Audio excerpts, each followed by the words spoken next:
Thank you all. All right. All right. Listen up. Listen up. Very, very few people can ever say that they are in the single most important place they could possibly be, doing the single most important thing they could possibly be doing. That's you here now. You are the movement that we need if we're going to win in the few years that we have. You have the skills now, you are making the connections, and there is no one else. It is you.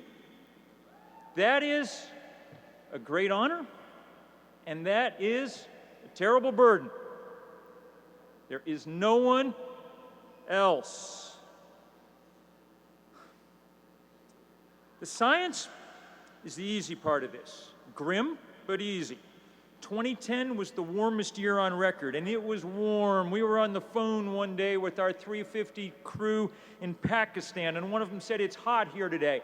And I was surprised to hear him say it, because it's usually hot in Pakistan in the summer. And he said, "No, it's really hot. We just set the new all-time Asia temperature record, 129 degrees. That kind of heat melts the Arctic. That kind of heat causes drought so deep across Russia that the Kremlin stops all grain export. That kind of heat causes the flooding that still has 4 million people across Pakistan homeless tonight." It's tough, it's grim, but the good news at least is that it's clear, the science. We have a number. 350 parts per million, 350, the most important number on Earth, as the NASA team put it in January of 2008. Any value for carbon in the atmosphere greater than 350 parts per million is not compatible with the planet on which civilization developed and to which life on Earth is adapted. Getting back to 350 parts per million will be very, very tough. The toughest thing human beings have ever done, but there is no use complaining about it. It's just physics and chemistry. That's what we have to do. But if the scientific method has worked splendidly to outline our dilemma, that's how badly the political method has worked to solve it. Think about our own country. Historically, the biggest source of carbon emissions. Last summer, the Senate refused to even take a vote on the tepid, moderate, tame climate bill that was before it. Last week, the House voted 248 to 174 to pass a resolution saying global warming wasn't real. It was one of the most embarrassing votes that Congress has ever taken. They believe that because they can amend the tax laws, they can amend the laws of nature too. But they can't. I'm awful glad a few of you went up to the visitors gallery to talk some sense to them last week. Even the White House, 2 weeks ago, the Interior Secretary who spoke here 2 years ago, Ken Salazar, signed a piece of paper opening 750 million tons of coal under federal land in Wyoming to mining. That's like opening 300 new coal-fired power plants and running them for a year. That's a disgrace. But you know what? We know why we're in trouble. We understand the physics and chemistry of political power. In this case, it's not carbon dioxide that rules the day, it's money. Many of you are in the District of Columbia for the first time, and it looks clean and it looks sparkling. No. This city is as polluted as Beijing.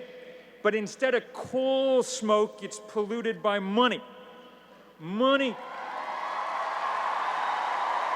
Money. Money warps. Money warps our political life. It obscures our vision. But just like with physics and chemistry, there's no use whining. We know now what we need to do, and the first thing we need to do is build a movement. We will never have as much money as the oil companies, so we need a different currency to work in. We need bodies, we need creativity, we need spirit.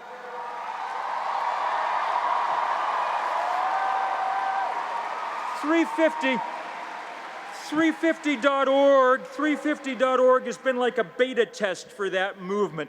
It began with youth here at Powershift, kids who were here at Powershift 4 years ago. It's now spread around the planet. In the last 2 years, there have been 15,000 demonstrations in 189 nations. CNN called it the most widespread political activity in the planet's history.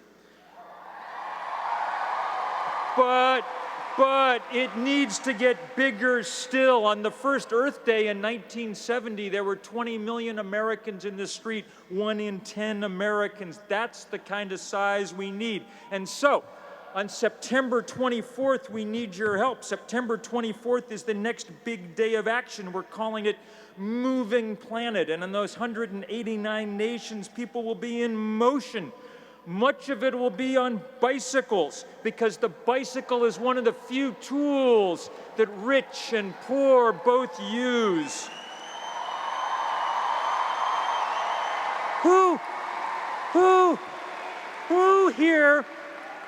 here knows how to ride a bike?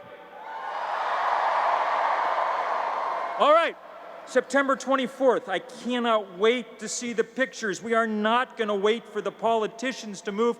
We're going to create the future that we need ourselves.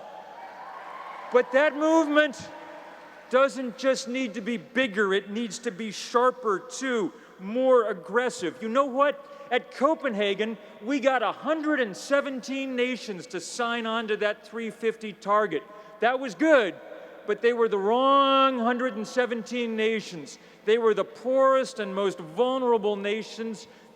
The most addicted nations, led by our own, weren't yet willing to bite the bullet, so that's where we've got to go to work. That work to deal with that money pollution, that work starts Monday at 10 o'clock in Lafayette Square. Across from the White House and next to a place called the U.S. Chamber of Commerce. Now, the Koch brothers are high peaks of corruption.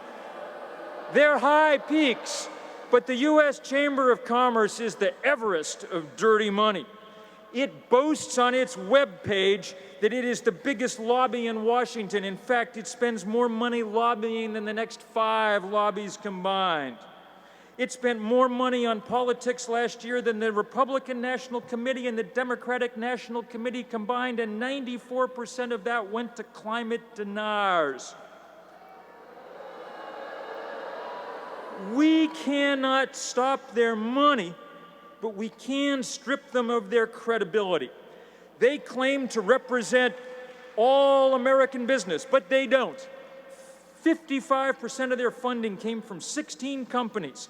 They don't have to say who those companies are, but it's easy to tell when you watch what they do. They spend their time lobbying to make sure the planet heats up as fast as it possibly can. They sent a legal brief to the EPA last year saying that they should take no action on climate change because if the planet warmed, humans could alter their behavior and their physiology to deal with the problem. I don't even really know what that means, alter your physiology. Grow gills? I don't know. But I tell you this,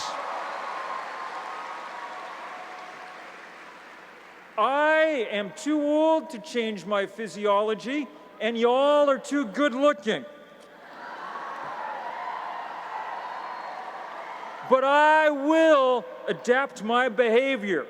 Every day now I will roll out of bed and go to work fighting them. Hell, I will go to bed at night and try to dream up new ways to fight.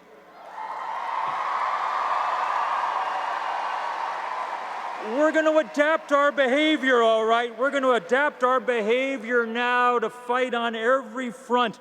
I'm sorry if that sounds aggressive, but there we are.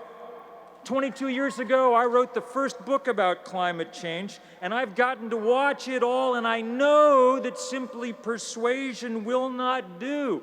We need to fight. Now, we need to fight nonviolently and with civil disobedience.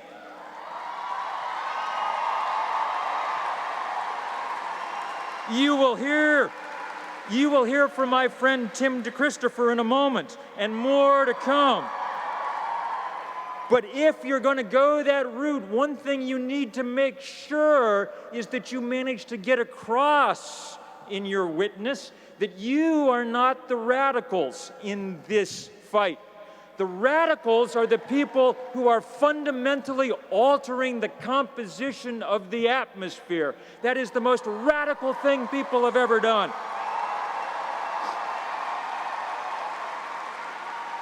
We need to fight with art and with music too, not just the side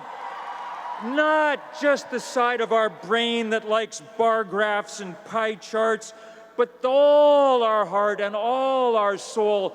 Tomorrow you need to go down, or tonight, behind Hall B downstairs and help them build the artwork for Monday morning. We need to fight with unity. We need to have a coherent voice. That's why last week we joined with our friends at One Sky to build this bigger, stronger 350.org. We need to speak with one loud voice because we are fighting we're fighting for your future. So far, we've raised the temperature of the planet 1 degree. And that's done all that I've described. It's melted the Arctic. It's changed the oceans. The climatologists tell us that unless we act with great speed and courage, that 1 degree will be 5 degrees before this century is out. And if we do that, then the world that we leave behind will be a ruined world. We fight not just for ourselves. We fight for the beauty of this place, for cool trout streams and deep spruce woods, for chilly fog rising off the Pacific and deep snow quieting the mountains. We fight for all the rest of creation that shares this planet with us, a creation so rich that we don't even know half the species on Earth that we're wiping out. And of course, we fight alongside our brothers and sisters around the world. You've seen the pictures as I talk. These are our comrades. Most of these people that you see come from places that have not caused this problem, and yet they're willing to be in deep solidarity with us. That's truly admirable, and it puts a real moral burden on us. Never let anyone tell you that environmentalism is something that rich white people do. Most of the people that we work with around the world are poor and black and brown and Asian and young, because that's what most of the world is made up of, and they care about the future as much as anyone else.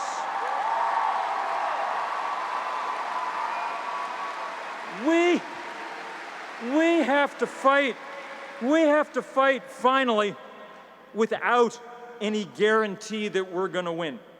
We have waited late to get started, and our adversaries are strong, and we do not know how this is going to come out. If you were a betting person, you might bet we were going to lose, because so far that's what's happened.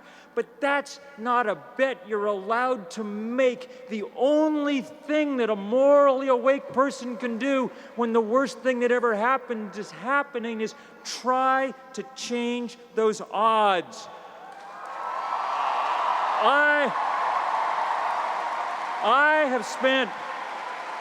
I have spent most of my last few years in rooms around the world with brave people, many of whom will be refugees before the century is out, some of whom may be dead from climate change before the century is out. No guarantee that we will win, but from them a complete guarantee that we will fight with everything we have. It is always an honor for me to be in those rooms. It is the greatest of honors to be with you tonight. No guarantee that we will win, but we will fight side by side as long as we've got. Thank you all so much.